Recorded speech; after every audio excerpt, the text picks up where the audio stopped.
When do you give up? How about never? How about stop when the job's done? How about keep going till it's finished? If you're sick of failing, how about stop failing, which means stop giving up? And as a top-level exercise professional, it's one of the hardest things to inspire people to do, because most people, when they are challenged, when they have a problem, when it's too hot or too cold, when they get busy, they just stop. So that's great advice, isn't it? Just stop stopping. And I use this example all the time. I never thought I could run marathon, 42.2 kilometres. I just never thought it was possible. Until I got this advice: Rowie, it's easy. When the gun goes off, you start running. When you cross the finish line, you stop running, but you don't give yourself an option to stop running anywhere in between. So I ran my first marathon, and since then I've run 21 more marathons. And I share that with you not to impress, but to express that you can do it if you put your mind to it, and if you don't give yourself an option to stop. And most people always give themselves an out. Well, if I get busy, or if I go on holidays, or if work takes over, if my family takes over, I won't do it. If somebody tells me that I can't do it, I'll believe them. Now, you might not want to believe them, and you might still want to achieve your goal, but you can't give yourself any other option. Just stop stopping. So when you exercise, and this is the beautiful thing about doing 10-second bursts of high intense activity, to get really fit and really strong, it's only 10 seconds. So when do you stop? You stop at 100% effort. You keep going till you can't do any more. And at 100% effort, you can feel that burning sensation tap in when you go into the lactate system. So you know that you're not in the 100% system anymore. So that's the time to stop.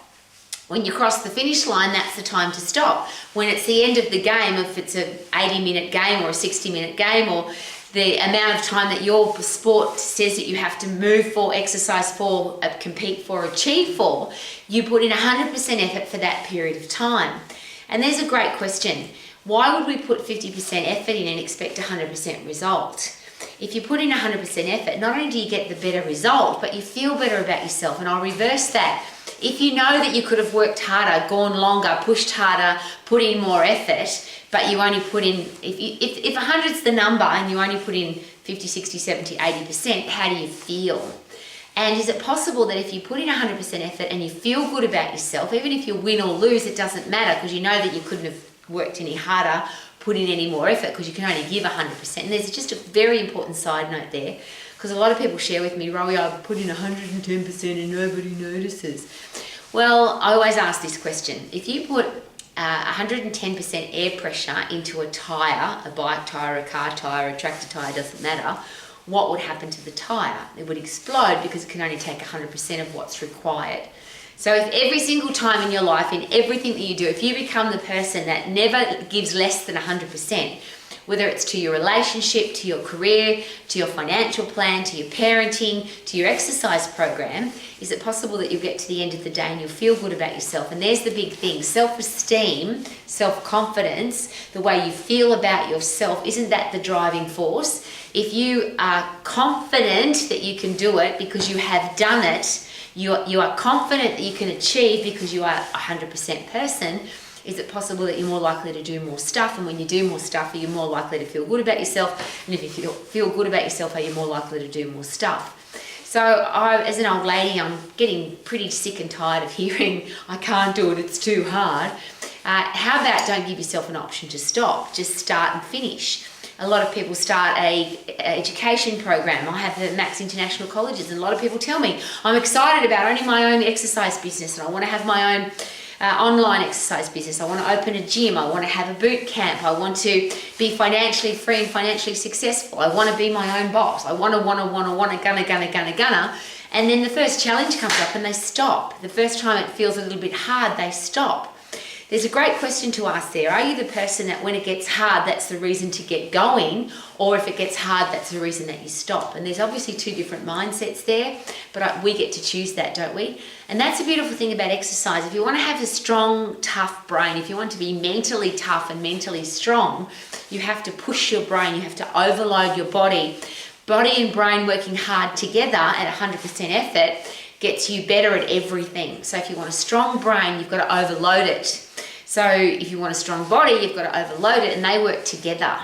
So how awesome is it that when you exercise at 100% effort, you get a strong brain, a strong body, strong muscles, faster metabolism, strong immune system so you don't get sick, an endocrine system that tells you when to eat, when to go to sleep, when to wake up, when to stop eating, when to drink. You're in control of your hormones rather than your hormones controlling you. Everything works together to create this fit, strong, mentally tough human being that can do all the things that you want to do.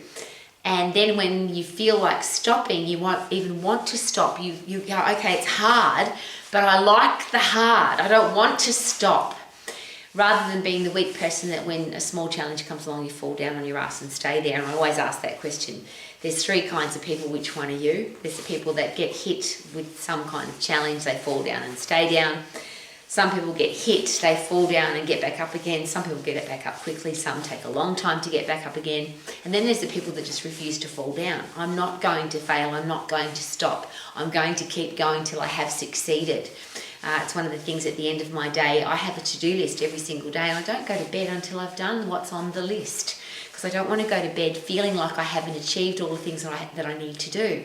I'm respectful of my time. I understand there's only 24 hours in a day.